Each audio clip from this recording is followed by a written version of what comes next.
দিন পরে আমি আমার মার কাছে গেছি। সমস্যাটা কি? সমস্যাটা বুঝো না। তুমি আমাকে এইরকম একটা সিচুয়েশনে রেখে তোমার বাড়িতে গেছো।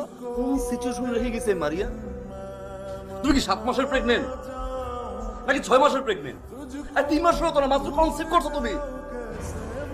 কোন সিচুয়েশন রাখছি আমি? যা বলছো তাই তো করছি না। আগে বাসা নিতে বলছো দিছি আমি। যা যা লাগবে সুন্দর বাসা, এত সুন্দর বাসা করছি আমি। আর কোন জবাব নেই, বাসা করছি না আমি, করছি তো না। তো মামা আসছে, মামি আসছে, বাবা আসছে, আমার কোনো আপত্তি নেই। আমার মা আসছে, একটা বাসা নিছি, এত বড় একটা বাসা নিছি আমি। সেই বাসার ভিতরে আমার মা এখন পৌঁছে আসে নাই, অসুস্থ মহিলা সে।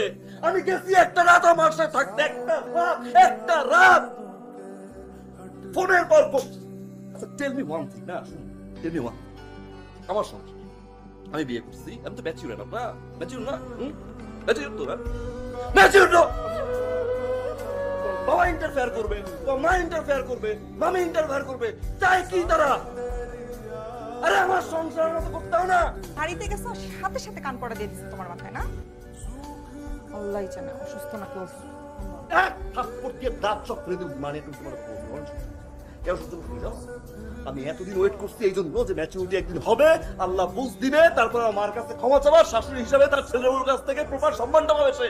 যেই ছেলে মায়ের কথায় চামারের মতো আচরণ করে তার সাথে অ্যাটলিস্ট থাকতে চাই না। আমার মা, আমার মা, আমার মা, আমার মা।